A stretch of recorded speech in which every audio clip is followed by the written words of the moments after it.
بسم اللہ الرحمن الرحیم نحمدہ ونصلی علی رسولہ الکریم اما بعد باب الوضوء من لحوم الابل هذا باب فی بیان الوضوء من اکل لحوم الابل۔ یہ باب ہے اس بارے میں کہ اونٹوں کا گوشت کھانے سے وضو ٹوٹتا ہے یا نہیں۔ وضو اونٹوں کے گوشت کھانے کے بعد وضو کا کیا حکم ہے؟ حل یجب الوضوء من اکلہا ام لا؟ کیا اونٹ کا گوشت کھانے کے بعد وضو واجب ہوتا ہے یا واجب نہیں ہوتا؟ تو اس سلسلے میں ائمہ کرام کا اختلاف ہے۔ امام مالک اور امام شافعی رحمہم اللہ تعالی وہ فرماتے ہیں کہ لحوم الابل کھانے کے بعد وضو واجب نہیں ہوتا۔ امام نووی رحمہ اللہ نے یہی مذہب خلفائے اربعہ حضرت ابوبکر صدیق، حضرت عمر فاروق، حضرت عثمان غنی، حضرت علی رضی اللہ تعالیٰ عنہم، اسی طرح حضرت عبداللہ بن مسعود، حضرت ابی بن کعب، حضرت عبداللہ بن عباس، حضرت ابو الدرداء، حضرت ابو طلحہ رضی اللہ عنہم، اسی طرح حضرت عامر بن ربیعہ، حضرت ابو امامہ رضی اللہ تعالیٰ عنہم اور ان کے علاوہ دیگر تابعین کا یہی مذہب بیان فرمایا ہے کہ اونٹ کا گوشت کھانے کے بعد وضو واجب نہیں ہوتا، جبکہ ان کے مقابلے میں امام احمد رحمہ اللہ فرماتے ہیں کہ وضو واجب ہوتا ہے، اس سے وضو ٹوٹتا ہے۔ بات سمجھ میں آ گئی؟ یہ دلیل، یہ حدیث جو آگے آ رہی ہے یہ امام احمد رحمہ اللہ کا مستدل ہے، انہوں نے اس حدیث سے استدلال فرمایا ہے،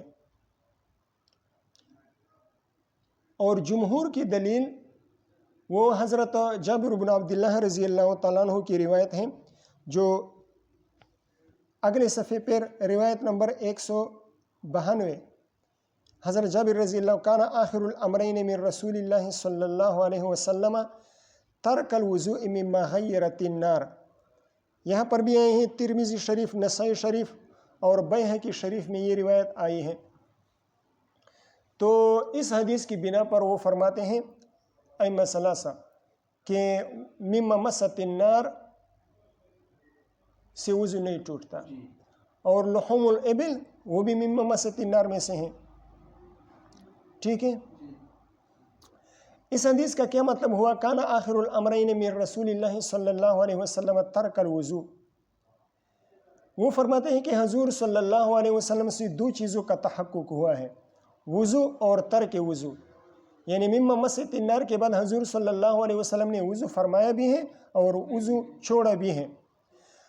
تو وضو اور ترک وضو دونوں میں سے ترک وضو یہ آخر امر تھا۔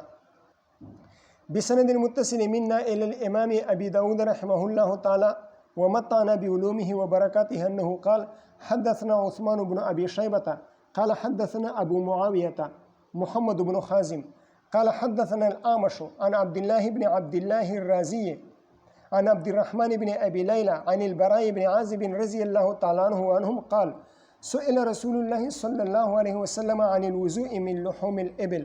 حضور صلی اللہ علیہ وسلم سے پوچھا گیا اونٹوں کے گوشت کے بارے میں۔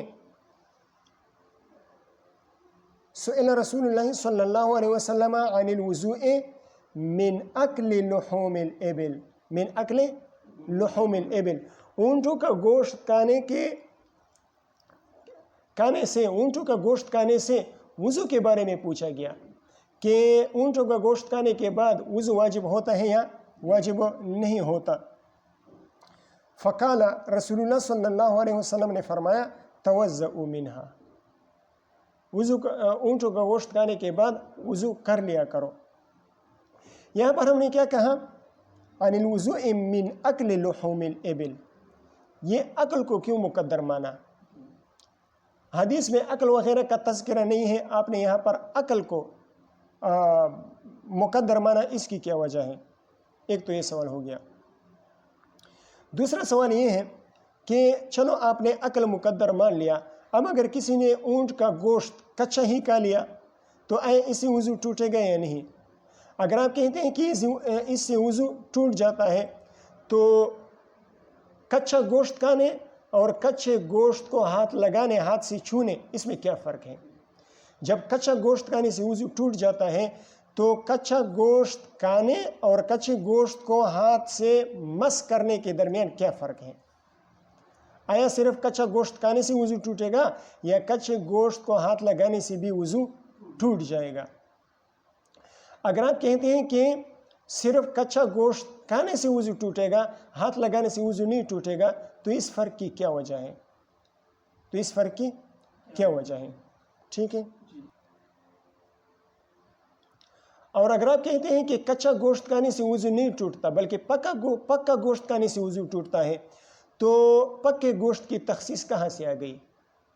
یہاں پر تو صرف عقل ہے نا، اولاً تو عقل ہے نہیں، اور آپ نے نکالا مقدر عقل، تو عقل تو کچے گوشت کو بھی شامل ہے، پکے گوشت کو بھی شامل ہے، تو پکا گوشت کھانے سے وضو ٹوٹتا ہے، کچا گوشت کھانے سے وضو نہیں ٹوٹتا۔ اس تخصیص کی کیا دلیل ہے؟ اس تخصیص کی آپ نے اس حدیث کو خاص کر دیا پکے گوشت کے ساتھ، اس کی کیا دلیل ہے؟ حدیث تو عام ہے، کچے اور پکے، عقل کچے کا بھی ہوتا ہے، عقل پکے کا بھی ہوتا ہے، تو حدیث عام ہے، کچے اور پکے دونوں کو شامل ہے، اور آپ نے اس کو خاص کر دیا کس کے ساتھ؟ پکے گوشت کے ساتھ، تو اس کی کیا وجہ ہے؟ تو ان سوالات کا خلاصہ یہ ہوا کہ آپ نے عقل کہاں سے نکالا؟ من عقل لحوم الابل، یہ عقل کا لفظ آپ نے کہاں سے نکالا؟ ایک تو یہ سوال ہو گیا۔ دوسرا سوال یہ ہو گیا کہ اگر کسی نے کچا گوشت کھا لیا تو آیا اس کا وضو ٹوٹے گا یا نہیں؟ بات سمجھ میں آ گئی؟ اگر کچا گوشت کھانے سے وضو نہیں ٹوٹتا تو پکا گوشت کھانے سے کیوں ٹوٹتا ہے؟ حالانکہ حدیث میں کچا اور پکے کا کوئی دور دور تک تذکرہ نہیں ہے، تو جب کچے گوشت کھانے سے وضو نہیں ٹوٹتا تو پکے ہوئے گوشت کھانے سے وضو کیوں ٹوٹتا ہے؟ اور اگر کچے گوشت کھانے سے وضو ٹوٹتا ہے تو کچا گوشت کھانا اور کچے گوشت کو ہاتھ لگانا، اس میں کیا فرق ہے؟ اگر کچا گوشت کھانے سے وضو ٹوٹتا ہے تو ہاتھ لگانے سے بھی ٹوٹتا ہے یا نہیں؟ اگر ہاتھ لگانے سے نہیں ٹوٹتا تو پھر کچے گوشت کھانے اور کچے گوشت کو ہاتھ لگانے میں کیا فرق ہے؟ سوالات سمجھ میں آ گئے؟ جوابات سنیں۔ علامہ شوکانی رحمہ اللہ فرماتے ہیں کہ ائمہ ثلاثہ کے مذہب کے مطابق جواب دینے کی کوئی ضرورت نہیں ہے۔ کیوں؟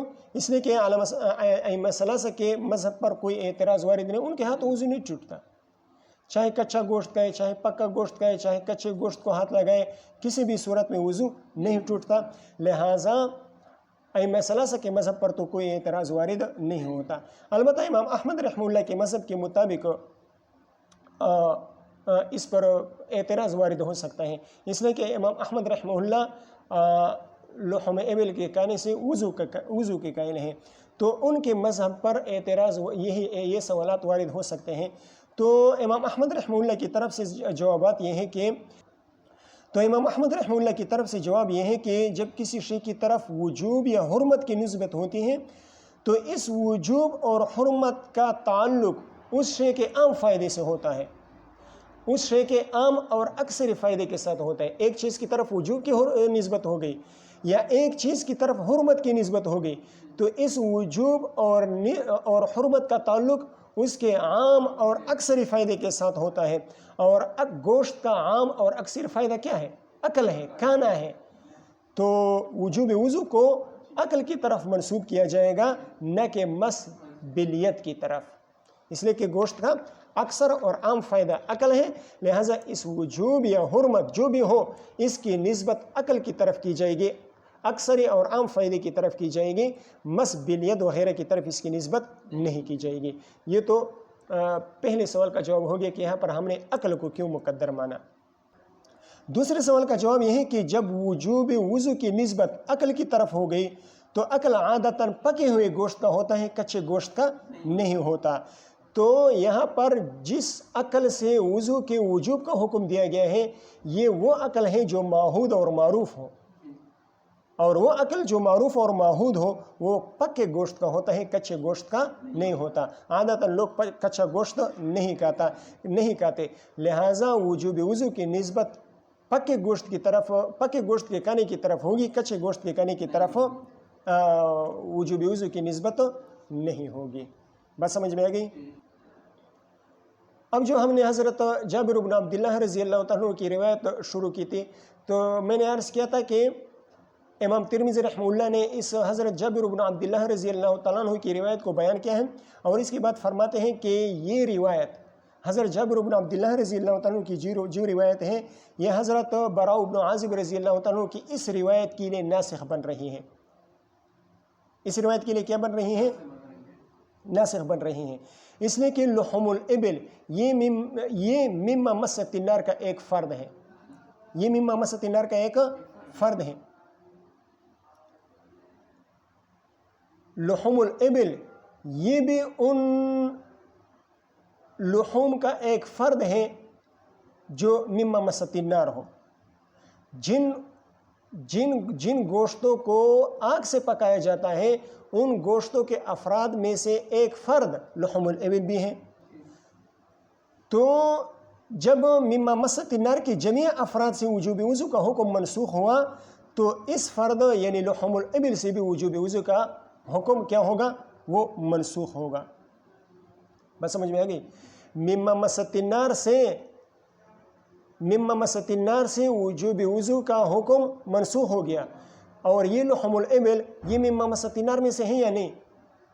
یہ بھی مما مست النار میں سے ہیں۔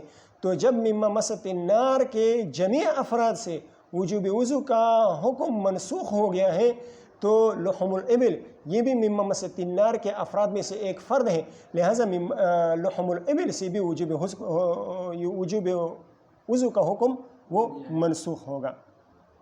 بات سمجھ میں آ گئی؟ یہ امام ترمذی رحمہ اللہ نے یہ بات فرمائی ہے۔ امام ترمذی رحمہ اللہ کے ارشاد کا خلاصہ یہ ہے کہ مما مست النار عام ہے، وہ لحوم الابل کو بھی شامل ہے، لحوم البقر کو بھی شامل ہے، لحوم الغنم کو بھی، یہ سارے کے سارے مما مست النار کے افراد ہیں۔ تو جب مما مست النار سے وجوب وضو کا حکم منسوخ ہو گیا، مما مست النار سے ترک وضو کا حکم آ گیا، تو یہی ترک حکم یہ لحوم الابل کو بھی شامل ہوگا۔ یہی منسوخیت مما مست النار سے وجوب وضو کا کی یہ منسوخیت یہ لحوم الابل کو بھی شامل ہوگا۔ ٹھیک ہے،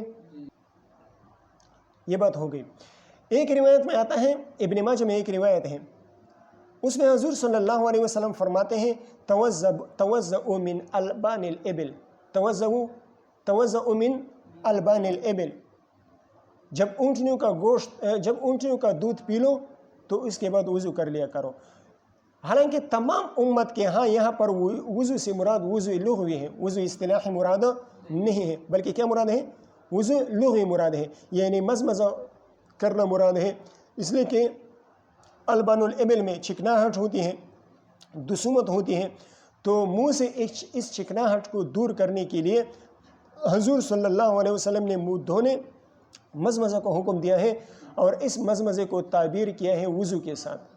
تو تمام امت کے ہاں توزعوا من البان الابل، یہاں پر وضو سے مراد وضو اصطلاحی نہیں ہے بلکہ وضو لغوی مراد ہے، تو یہی تعویل ہم یہاں پر بھی کریں گے، لحوم الابل میں بھی یہی تعویل کریں گے کہ یہاں پر وضو اصطلاحی مراد نہیں ہے بلکہ وضو لغوی مراد ہے، کہ اونٹ کے گوشت میں چکناہٹ ہوتی ہے، اس میں رائحہ کریہہ ہوتا ہے، تو اس رائحہ کریہہ کو دور کرنے کے لیے حضور صلی اللہ علیہ وسلم نے وضو لغوی کو حکم دے دیا کہ منہ دھو لیا جائے، اور منہ دھو لیا جائے، اور یہ دسومت جو ہے، جو چکناہٹ ہے، یا جو رائحہ کریہہ ہے، رائحہ منتنہ ہے، اس کو کلی کرنے کے ساتھ دور کر لیا جائے۔ کلی کرنا مستحب ہے۔ بات سمجھ میں آ گئی؟ آگے پڑھیں، آگے چلیں۔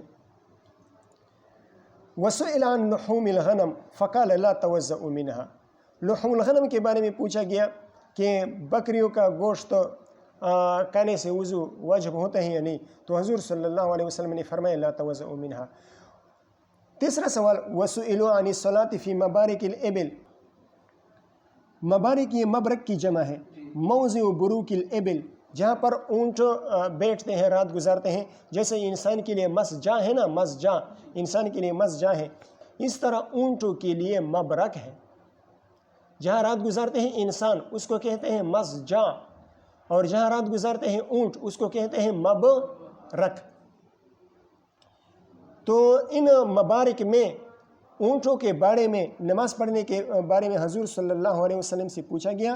فقال لا تصلوا فی مبارک الابل، مبارک الابل میں نماز نہ پڑھو، مبارک الابل میں نماز نہ پڑھو، اونٹوں کے بارے میں نماز نہ پڑھو. اب اونٹوں کے فإنها من الشیاطین، اب اونٹوں کے بارے میں نماز پڑھنا جائز ہے یا ناجائز ہے؟ تو اس میں علماء کا اختلاف واقع ہوا ہے. امام احمد رحمہ اللہ فرماتے ہیں کہ مبارک الابل میں مطلقاً نماز پڑھنا ناجائز ہے، نماز پڑھنا مطلقاً ناجائز ہے، چاہے وہ جگہ پاک ہو یا ناپاک ہو، چاہے نجاست ہو یا نجاست نہ ہو، چاہے اونٹوں کے لات وغیرہ مارنے کا خطرہ ہو یا نہ ہو، مطلقاً اونٹوں کے بارے میں نماز پڑھنا ناجائز ہے. اگر کسی نے پڑھ لیا تو اعادہ واجب ہوگا. امام مالک رحمہ اللہ کے بھی یہی مذہب ہے. امام مالک رحمہ اللہ سے پوچھا گیا کہ اگر کسی کو جگہ نہ مل رہی ہو، اونٹوں مبارک الابل کے علاوہ کوئی اور جگہ نہ مل رہی ہو، تو آیا وہ مبارک الابل میں نماز پڑھ سکتا ہے؟ تو حضرت امام مالک رحمہ اللہ نے فرمایا کہ نہیں. تو سائل نے دوبارہ پوچھا کہ اگر وہ وہاں پر کپڑے کو بچھا لے پھر بھی پڑھ سکتے ہیں یا نہیں؟ تو امام مالک رحمہ اللہ نے فرمایا کہ نہیں پڑھ سکتا. تو معلوم ہوا کہ امام مالک رحمہ اللہ کے بھی یہی مذہب ہے، چاہے وہ جگہ نجس ہو یا پاک ہو، نجاست موجود ہو یا موجود نہ ہو، وہاں پر نماز نہیں پڑھ سکتا. جبکہ جمہور کے ہاں کچھ تفصیل ہے. جمہور فرماتے ہیں کہ اگر نجاست موجود نہ ہو مبارک الابل میں تو پھر نماز پڑھنا مکروہ ہے، اور اگر نجاست ہو تو پھر نماز پڑھنا وہاں پر کیا ہے؟ حرام ہے. ٹھیک ہے. فإنها من الشیاطین فإن مبارک الابل من مأوى الشیاطین، فإن مبارک الابل من مأوى الشیاطین. انہا کی ضمیر ہم نے کہاں راجع کر دی؟ مبارک الابل کی طرف راجع کر دی، اونٹوں کی طرف راجع نہیں کی. فإن مبارک الابل من مأوى الشیاطین، مبارک یہ ہا کی ضمیر کہاں ہم نے کہاں راجع کر دی؟ مبارک کی طرف راجع کر دی، ابل کی طرف ہم نے راجع نہ کر دی. کیوں؟ لأن الابل لیست من الشیاطین.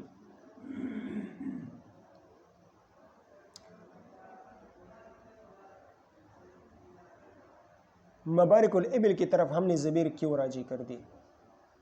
مبارک الابل کی طرف ہم نے ضمیر اس لیے راجع کر دی کہ شیاطین وغیرہ جو ہوتے ہیں نا، خناس قسم کے جنات اور شیاطین وغیرہ، تو وہ گوبر اور گندگی کی جگہ پر آتے ہیں. جہاں پر گوبر ہوتے ہیں، جہاں پر گندگیاں ہوتی ہیں، تو یہ شیاطین اور خبیث قسم کی جنات وہاں پر آتے ہیں. ٹھیک ہے. تو اس وجہ سے ہم نے کہا فإن مبارک الابل من مأوى الشیاطین، کہ مبارک الابل جو ہے نا، یہ بعض شیاطین اس کو اپنا ٹھکانہ بنا لیتے ہیں. اب اگر کوئی کہے کہ گندگی وغیرہ تو مرابض الغنم میں بھی ہوتا ہے، حالانکہ آگے آ رہے ہیں کہ حضور صلی اللہ علیہ وسلم نے مرابض الغنم میں نماز پڑھنے کی اجازت دے دی. حالانکہ گندگی تو وہاں پر بھی ہوتی ہے، مرابض الغنم میں بھی گندگی ہوتی ہے. تو ہونا تو یہ چاہیے کہ وہاں پر بھی شیاطین آ جائیں، اور مبارز الابل کو یہ کیا ہے؟ مرابض الابل کو ٹھکانہ بنا لے جنات اور شیاطین. تو ہونا تو یہ چاہیے کہ وہاں پہ بھی نماز پڑھنا ناجائز ہو، حالانکہ وہاں پر حضور صلی اللہ علیہ وسلم نے نماز پڑھنے کی اجازت دی ہے.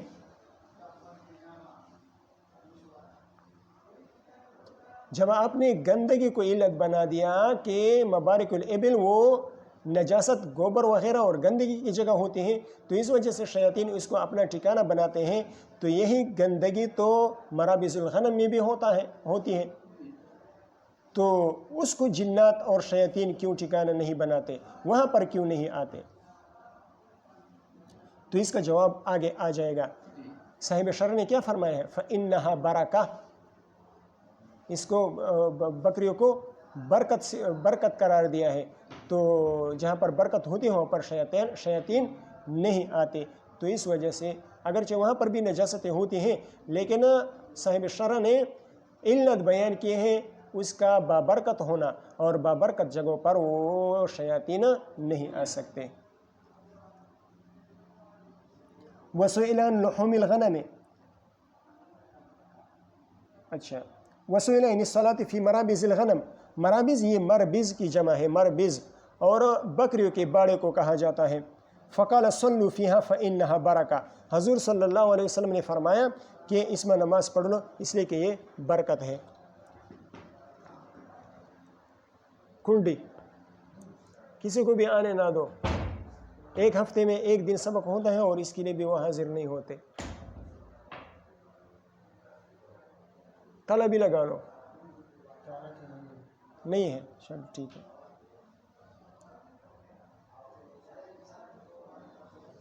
ایک ہفتے میں ایک دن سبق ہوتا ہے، اس کے لیے بھی وہ نہیں آتے، تو ان کا کیا کرنا چاہیے؟ کیا کرنا چاہیے؟ اس طرح کرنا چاہیے نا، ہاں۔ فقال صلوا فیہا فإنہا برکہ، آپ اس میں نماز پڑھ لیں اس لیے کہ فإنہا برکہ، اس لیے کہ بکریاں جو ہے نا یہ بابرکت چیز ہیں۔ فإنہا برکہ، فإن عین الغنم برکہ، عین بکریاں جو ہے نا وہ بابرکت چیز ہیں، اور شیاطین یہ برکت کی جگہوں کو اپنا ٹھکانہ نہیں بناتے۔ تو جب غنم میں برکت ہے تو جہاں بکریاں ہوں گی وہاں برکت ہوں گی، اور جہاں برکت ہوتی ہے تو اس جگہ کو شیاطین اپنا ٹھکانہ نہیں بناتے، تو مرابض الغنم میں شیاطین کا کیا کام ہوگا؟ وہاں پر وہ شیاطین نہیں آ سکیں گے، شیاطین نہیں آئیں گے تو وہاں پر نماز پڑھنا جائز ہوگا۔ اونٹوں کے گوشت کے کھانے کے بعد وضو واجب ہوتا ہے یا واجب نہیں ہوتا، تفصیلات آپ کے سامنے آ گئی۔ رہ گئی گائے کا گوشت کھانے سے وضو ٹوٹتا ہے یا نہیں؟ گائے کا گوشت کھانے کے بعد وضو کا کیا حکم ہے؟ تو اس سلسلے میں حضرت ابو بکر ابن ابی شیبہ رحمہ اللہ نے مصنف ابن ابی شیبہ میں ایک روایت نقل فرمائی ہے۔ وہ فرماتے ہیں حدثنا وکیع عن سفیان عن منصور عن ابراہیم رحمہم اللہ تعالی قال لیس فی لحوم الابل والبقر والغنم وضوء، لیس من لحوم الابل والبقر والغنم وضوء، اونٹ کا گوشت کھانے کے بعد، گائے کا گوشت کھانے کے بعد، بکری کا گوشت کھانے کے بعد وضو واجب نہیں ہوتا۔ ٹھیک ہے، چلو آگے چلتے ہیں۔ باب الوضوء من مس اللحم النی وغسلہ، باب الوضوء من مس اللحم النی وغسلہ، هذا باب في بيان الوضوء عند مس الرجل اللحم النی۔ اللحم النی کس کو کہا جاتا ہے؟ اس گوشت کو کہا جاتا ہے جو پکایا گیا نہ ہو، جس کو پکایا نہ گیا ہو، یا پکایا گیا تو ہو لیکن نرم نہ ہوا ہو، یعنی نیم پختہ ہو، جس کو اچھی طرح پکایا گیا نہ ہو، تھوڑا سا پکایا گیا ہو، تھوڑا سا پکایا گیا ہو، ابھی تک نرم نہ ہوا ہو، تو اس کو النیو کہا جاتا ہے۔ النیو یا النیو، النیو اصل میں ہے النیو، نیون، لیکن حمزہ کو پھر یا سے تبدیل کیا جاتا ہے اور یا کو یا میں ادغام کیا جاتا ہے، نیون کہا جاتا ہے۔ نا ینیعو نیعن، جیسے کہ نا ینیعو نیعن، نا ینیعو نیعن، اس طرح نا ینیعو نیعن، آخر میں جو حمزہ آتا ہے یہ کبھی کبھار یا سے تبدیل کر دیا جاتا ہے اور پھر یا کو یا میں مدغم کیا جاتا ہے تو نیین کہا جاتا ہے۔ بات سمجھ میں آ گئی؟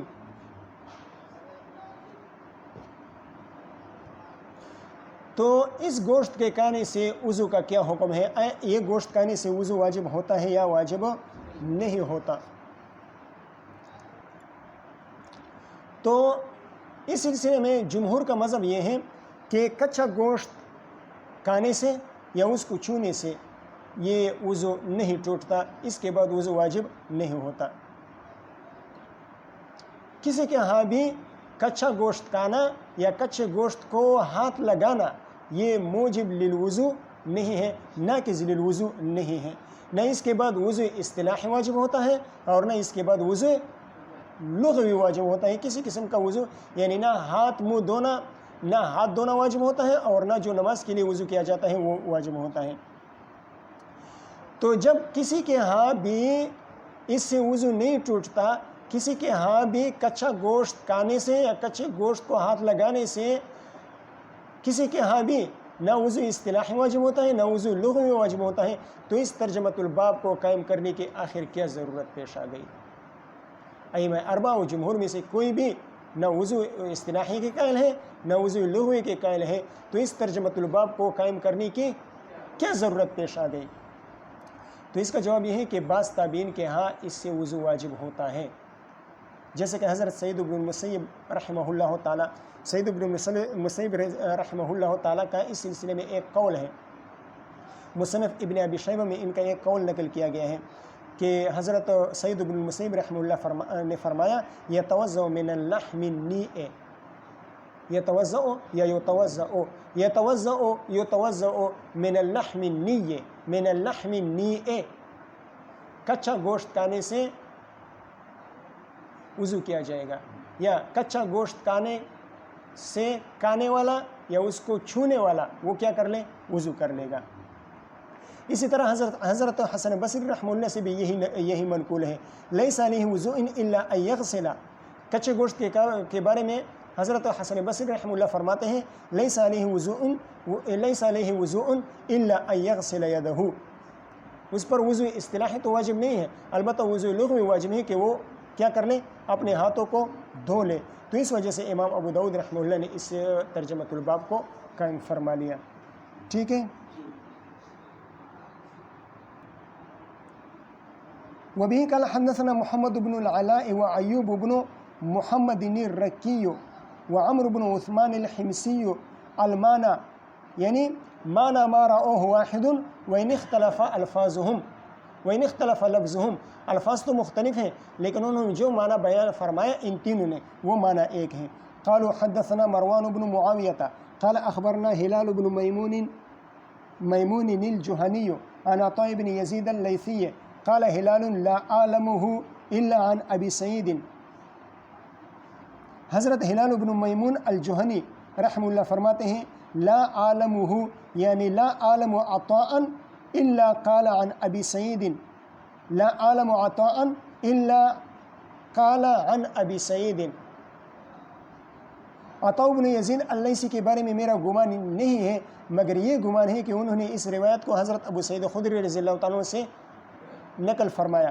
لا عالمہ کی ضمیر ہم نے کہاں راجع کر دی؟ عطاء بن یزید لیثی کی طرف راجع کر دی۔ لا عالم عطاء الا قال عن ابی سعید، دوسرا احتمال، اس میں دوسرا احتمال یہ ہے کہ لا عالمہ میں ضمیر منصوب اس کا مرجع حدیث ہو، یعنی لا عالم الحدیث عن عطاء الا عن ابی سعید، لا عالم هذا الحدیث، لا عالم الحدیث عن عطاء الا عن ابی سعید۔ بہرحال دونوں احتمالات کی بنا پر حضرت ابو سعید خدری رضی اللہ تعالیٰ کا ذکر ظن کے طور پر ہوا ہے، یقین کے طور پر، جزم کے طور پر ان کا ذکر نہیں ہوا ہے کہ آئے یہ ابو سعید خدری رضی اللہ تعالیٰ کی حدیث ہے یا نہیں ہے۔ اسی طرح آگے جو آ رہا ہے دیکھیں، وقال ایوب عمر اوراہ عن ابی سعید، امام ابو داؤد رحمہ اللہ کے اس حدیث میں تین اساتذہ ہیں، ایک ہے امام ابو داؤد رحمہ اللہ کے دو اساتذہ ایوب بن محمد الرکی اور عمر بن عثمان الحمصی، یہ فرماتے ہیں اوراہ عن ابی سعید، تو یہ الفاظ بھی اوراہ عن ابی سعید، یہ الفاظ بھی اظنہ عن ابی سعید، یہ الفاظ بھی ظن پر دلالت کرتے ہیں، جزم اور یقین پر دلالت نہیں کرتے۔ باقی دو اساتذہ کو بھی، ان دو اساتذہ کو بھی اس بات کا جزم نہیں ہے کہ آیا ابو سعید خدری رضی اللہ تعالیٰ کی روایت ہے یا نہیں ہے۔ ٹھیک ہے، اوراہ عن ابی سعید ان النبی صلی اللہ علیہ وسلم مر بغلام، اس غلام سے مراد حضرت معاذ بن جبل رضی اللہ تعالیٰ عنہ ہیں، وہ بکری سے کال اتار رہا تھا لیکن طریقہ اچھی طرح صحیح طریقہ معلوم نہیں تھا، تو حضور صلی اللہ علیہ وسلم انہیں طریقہ بتائیں گے۔ مر بغلام، حضرت معاذ بن جبل رضی اللہ تعالیٰ کے پاس سے گزر رہے تھے، یسلخ شاطن، یعنی ینزع الجلد عن الشاط، حضرت معاذ بن جبل رضی اللہ تعالیٰ عنہ بکری سے کال کو اتار رہے تھے۔ فقال له رسول اللہ صلی اللہ علیہ وسلم، نبی صلی اللہ علیہ وسلم نے ان سے فرمایا تنحى حتى أريك، تنحى یعنی تباعد عن مکانک وکن علی جانب منہ، تباعد عن مکانک وکن علی جانب منہ، اپنی جگہ سے دور ہو جاؤ، اپنی جگہ سے ایک سائڈ پہ ہو جاؤ، حتی اریک، یہاں تک کہ میں تمہیں اس کا طریقہ بتا دوں، کہ کس طرح طریقہ سکھلا دوں کہ کس طرح بکری سے گوشت کو، بکری سے کال کو کس طرح اتارا جاتا ہے، میں اس کا طریقہ آپ کو بتاتا ہوں۔ فَأَدْخَلَ يَدَهُ بَيْنَ الْجِلْدِ وَاللَّحْمِ، حضور صلی اللہ علیہ وسلم نے زور کے ساتھ، زبردستی کے ساتھ اور طاقت اور پھرتے اور چستی کے ساتھ اور مردانہ وار حضور صلی اللہ علیہ وسلم نے اپنے ہاتھ مبارک بکری کے گوشت اور کال کے درمیان تیزی کے ساتھ داخل کر دیا، اور منٹوں میں اس بکری کی کال جو ہے نا وہ اتار دی۔ فَأَدْخَلَ يَدَهُ بَيْنَ الْجِلْدِ وَاللَّحْمِ، حضور صلی اللہ علیہ وسلم نے اپنے ہاتھ مبارک یہ گوشت، بکری کے گوشت اور کال کے درمیان داخل کر دیا۔ فَدَحَزَ بِهَا حَتَّى طَوَارَتْ إِلَى الْإِبْطِ، فَدَحَزَ بِهَا، حضور صلی اللہ علیہ وسلم نے ہاتھ کو داخل کر دیا، حَتَّى غَابَتْ إِلَى الْإِبْطِ، یہاں تک کہ حضور صلی اللہ علیہ وسلم کے ہاتھ بکری کے کال کے اندر بغل تک چھپ گئے، بغل تک کال کے اندر حضور صلی اللہ علیہ وسلم نے اپنا ہاتھ داخل کر دیا۔ پھر فرمایا ہَكَذَا يَا غُلَامُ فَاسْلَخْ ثُمَّ مَضَىٰ، پھر حضور صلی اللہ علیہ وسلم آگے بڑھے، فَصَلَّى لِلنَّاسِ، لوگوں کو جماعت کرائیں، وَلَمْ يَتَوَضَّأْ۔ اس حدیث سے ہمارے علماء کرام نے اس بات پر استدلال کیا ہے کہ ذبح کے بعد گوشت یا کال کے ساتھ جو خون لگا ہوا ہوتا ہے وہ معفو عنہ ہے۔ اس حدیث سے ہمارے علماء کرام نے کیا مسئلہ مستنبط فرمایا ہے؟ ذبح کے بعد دم مسفوح جب نکل گیا جانور سے تو گوشت یا کال کے ساتھ جو خون لگا ہوا ہوتا ہے وہ معفو عنہ ہے، لیکن مسجد میں اس کال کو مسجد میں لانے کی اجازت نہیں ہے۔ مسجد میں یا دیگر مقدس مقامات پر یہ گوشت یا یہ کال لانے کی اجازت نہیں ہے۔ کیوں؟ اس کی وجہ نجاست نہیں ہے کہ یہ نجس ہے، بلکہ اس کی وجہ یہ ہے کہ تلویث مسجد ہوگا اور مکیاں وغیرہ آئیں گی، تو اس وجہ سے مسجد اور مقدس مقامات میں اس قسم کے کال یا اس قسم کے گوشت جس پر خون لگا ہوا ہو، اگرچہ وہ پاک ہے لیکن ایسے مقامات پر لانا یہ جائز نہیں ہوگا۔ فَمَضَىٰ فَصَلَّى لِلنَّاسِ وَلَمْ يَتَوَضَّأْ، یہاں تک روایت امام ابو داؤد رحمہ اللہ کے دو اساتذہ محمد بن العلا اور ایوب بن محمد، ان دو حضرات کی روایت تھی۔ آگے وزاد عمرو فی حدیثہ، حضرت عمرو بن عثمان رحمہ اللہ تعالیٰ نے اپنی حدیث میں کچھ زیادتی کی ہیں جو محمد بن العلا اور ایوب بن محمد رحمہ اللہ کی روایت میں موجود نہیں تھی۔ ٹھیک ہے، یعنی لم یمس سماءً، یہ الفاظ جو ہیں لم یمس سماءً یہ صرف اور صرف عمرو بن عثمان کی روایت میں ہے، باقی دو اساتذہ کی روایت میں یہ الفاظ موجود نہیں ہیں۔ بات سمجھ میں آ گئی؟ یعنی لم یمس سماءً یہ عمرو بن عثمان کی طرف سے لم یتوضأ کی تفسیر ہے۔ لم یتوضأ کی تفسیر انہوں نے کیا فرمائی؟ لم یمس سماءً، یعنی عمرو بن عثمان رحمہ اللہ یہ بتانا چاہتے ہیں کہ حضور صلی اللہ علیہ وسلم نے نہ وضو اصطلاحی فرمایا اور نہ وضو لغوی فرمایا، سرے سے پانی کا ہاتھ لگایا ہی نہیں۔ یہ جو روایت آپ حضرات نے پڑھ لی، اس سے ایک اور مسئلہ بھی مستنبط ہوتا ہے، اور وہ مسئلہ یہ ہے کہ حیوان مذبوح کے کچے گوشت کو ہاتھ لگانے سے وضو نہیں ٹوٹتا، چاہے وہ حیوان بکری ہو یا گائے ہو یا اونٹ ہو، سب کا ایک ہی حکم ہے کہ اس کے کچے گوشت کو ہاتھ لگانے سے وضو نہیں ٹوٹتا۔ حضور صلی اللہ علیہ وسلم نے ہاتھ کیوں نہیں دھوئے؟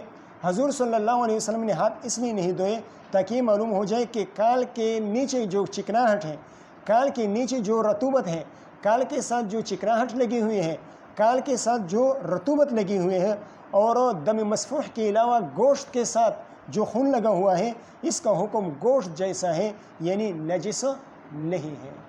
کال کے ساتھ جو خون لگا ہوا ہے، جو رطوبت لگی ہوئی ہے، جو چکناہٹ لگی ہوئی ہے یا گوشت کے ساتھ جو خون لگا ہوا ہے اس کا حکم دم مسفوح کا حکم نہیں ہے، بلکہ اس کا حکم گوشت کا حکم ہے۔ جس طرح گوشت پاک ہے اسی طرح یہ خون جو کال کے ساتھ لگا ہوا ہے، جو گوشت کے ساتھ لگا ہوا ہے وہ بھی پاک ہے، ٹھیک ہے۔ وقال عن ہلال ابن میمون الرملی وقال عمرو في حديثه وقال عمرو بن عثمان في حديثه عن ہلال ابن میمون الرملی۔ اس عبارت سے امام ابو داؤد رحمہ اللہ عمرو بن عثمان اور باقی دو اساتذہ کے یعنی محمد بن العلا اور ایوب بن محمد کی روایتوں میں فرق کو بیان فرما رہے ہیں۔ محمد بن العلا اور ایوب بن محمد ان دو حضرات اور عمرو بن عثمان رحمہم اللہ ان کی روایتوں میں فرق بیان فرما رہے ہیں، اور وہ فرق کیا ہے؟ وہ فرق یہ ہے کہ اول ذکر دو اساتذہ کرام محمد بن العلا اور ایوب بن محمد یہ دو حضرات فرماتے ہیں اخبرنا ہلال بن میمون، اخبرنا ہلال بن میمون، یعنی اخبار کے ساتھ روایت کر رہے ہیں، اخبار کے صیغے کے ساتھ روایت کر رہے ہیں، اور ہلال کی صفت بیان کر رہے ہیں الجہنی، جبکہ عمرو بن عثمان رحمہ اللہ وہ اخبار کی صیغے کے ساتھ روایت نہیں کرتے بلکہ عن کی صیغے کے ساتھ روایت کرتے ہیں، اور ہلال کی صفت بیان کرتے ہیں رملی۔ یہ فرق ہے اول دو اساتذہ، اول ذکر دو اساتذہ اور آخر ذکر عمرو بن عثمان کی روایتوں میں، کہ اول ذکر دو اساتذہ کرام وہ اخبار کی صیغے کے ساتھ روایت کر رہے ہیں اور ہلال کی صفت بیان کر رہے ہیں الجہنی، اور عمرو بن عثمان رحمہ اللہ وہ عن کی صیغے کے ساتھ روایت کرتے ہیں، یعنی عن روایت بیان کرتے ہیں، اور ہلال کی صفت بیان کرتے ہیں الرملی، ٹھیک ہے۔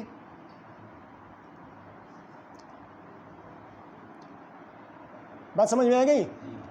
ہاں ابو داؤد صاحب بات سمجھ میں آ گئی؟ لیکن یہ اختلاف کوئی مضر اختلاف نہیں ہے، اس اختلاف میں کوئی مذائقہ نہیں ہے، اس لیے کہ یہ صرف لفظی اختلاف ہے، معنوی طور پر اس میں کوئی فرق نہیں ہے، معنوی طور پر کوئی خرابی اس میں نہیں ہے۔ قال ابو داود ورواه عبد الواحد بن زیادة وابو معاویة عن ہلال عن عطاء عن النبی صلی اللہ علیہ وسلم مرسلا۔ یہ امام ابو داود رحمہ اللہ ایک اور سند کی طرف اشارہ فرما رہے ہیں، اور اس سند میں ارسال ہے، اس سند میں کیا ہے؟ ارسال ہے، یعنی حضرت ابو سعید خدری رضی اللہ تعالیٰ کا تذکرہ اس میں موجود نہیں ہے۔ ولم يذكر ابا سعید، یعنی ولم يذكر كل واحد من عبد الواحد و ابی معاویہ، عبد الواحد بن زیادہ اور ابو معاویہ رحمہم اللہ تعالیٰ ان میں سے کسی نے بھی ابو سعید خدری رضی اللہ تعالیٰ کا تذکرہ نہیں فرمایا، تو یہ مرسل روایت ہو گئی۔ بابن فی ترک الوضوء من مس المیتہ۔ میتہ کس کو کہا جاتا ہے؟ التی تموت بلا ذبح، تو اس کو میتہ کہا جاتا ہے جس کو ذبح نہ کیا گیا ہو، تو اس کے چھونے سے وضو واجب نہیں ہوتا۔ وبه قال حدثنا عبد الله بن مسلمة قال حدثنا سليمان يعني ابن بلال عن جعفر عن أبيه عن جابر رضی اللہ تعالیٰ عنہم عن جعفر کون ہے؟ جعفر ابن محمد ابن علی ابن الحسین ابن علی ابن ابی طالب الہاشمی، جس کو جعفر صادق کہا جاتا ہے، جعفر صادق کہا جاتا ہے۔ جعفر ابن محمد ابن علی ابن الحسین ابن علی ابن ابی طالب الہاشمی رضی اللہ عنہم، ان کی ماں کا نام ام فروہ تھا، ام فروہ بنت القاسم ابن محمد ابن ابی بکر، اور ام فروہ کی ماں کا نام اسماء تھا، اسماء بنت عبد الرحمن ابن ابی بکر۔ بات سمجھ میں آ گئی؟ حضرت جعفر صادق روایت کرتے ہیں عن ابی ہیں اپنے والد محترم محمد سے، محمد بن علی بن الحسین سے، جن کو محمد باقر کہا جاتا ہے۔ ان کا سلسلہ نسب کس طرح ہے؟ ان کا سلسلہ نسب جعفر کی سلسلہ نسب میں آ گیا نا، جعفر بن محمد الی آخرہ وہاں پر آ گیا، یعنی محمد بن علی بن الحسین ابن علی ابن ابی طالب الہاشمی۔ بات سمجھ میں آ گئی؟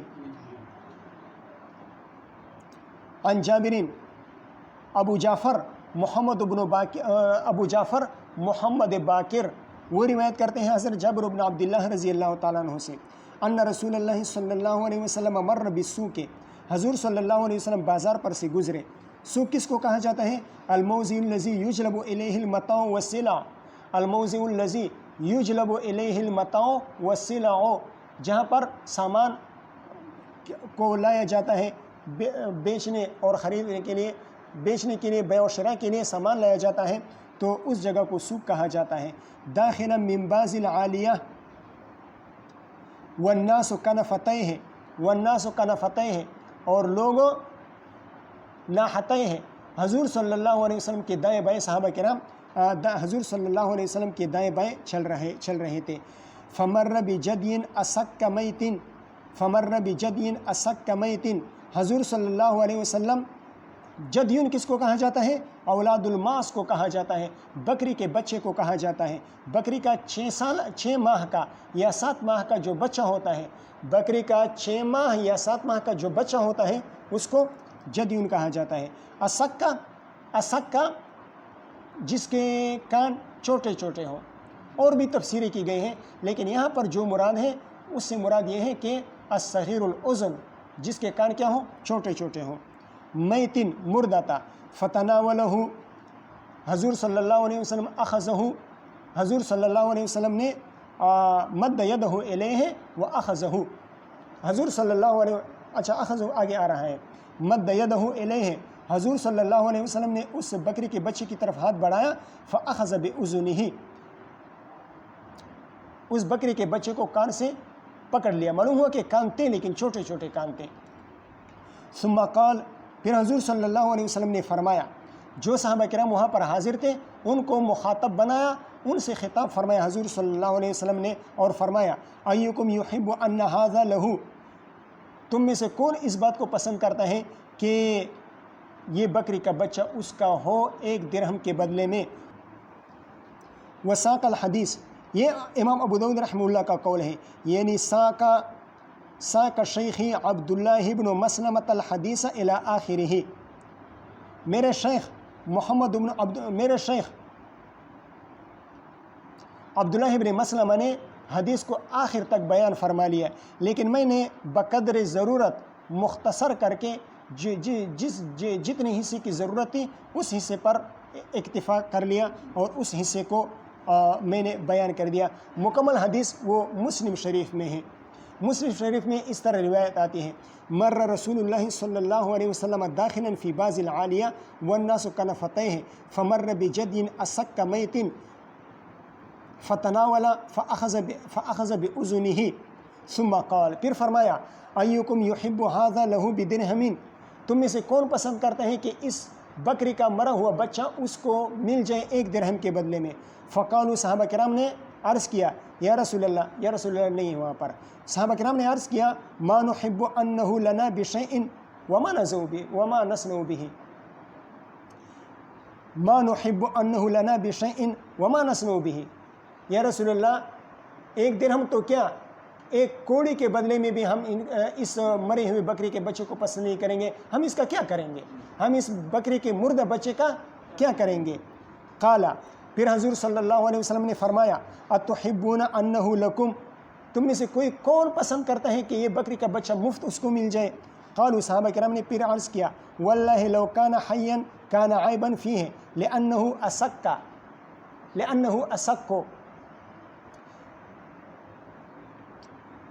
واللہ لو کان حیا کان عیبا فیہ لانہ اسک، صحابہ کرام نے عرض کیا یا رسول اللہ، اللہ کی قسم اگر یہ زندہ ہوتا تب بھی عیب دار ہوتا، اس لیے کہ اس کے کان چھوٹے چھوٹے ہیں، تو اگر زندہ ہوتا تو ہم اس کا پھر کیا کرتے؟ فکیف ہوا میت، تو جب زندہ میں یہ عیب ہے کہ اس کے کان چھوٹے چھوٹے ہیں تو مردے کا کیا کہنا؟ یہ تو مردہ بھی ہے، اگر زندہ ہوتا تب یہ عیب دار ہوتا، جائے کہ یہ مردہ ہو اور ہم اس کو قبول کر لیں۔ قالا، اس موقع پر پھر حضور صلی اللہ علیہ وسلم نے فرمایا فواللہ للدنیا اہون علی اللہ من ھذا علیکم، اس موقع پر حضور صلی اللہ علیہ وسلم نے فرمایا فواللہ للدنیا اہون علی اللہ من ھذا علیکم، یہ بکری کا مردہ بچہ تمہاری نظر میں جتنا حقیر ہے اس سے زیادہ اللہ کی نظر میں دنیا حقیر ہے۔ اس بکرے کے مردے بچے کا جو قدر و قیمت تمہارے ہاں نہیں ہے اس سے زیادہ قدر و قیمت اللہ کے ہاں نہیں ہے اس دنیا کی۔ ٹھیک ہے، بات سمجھ میں آ گئی؟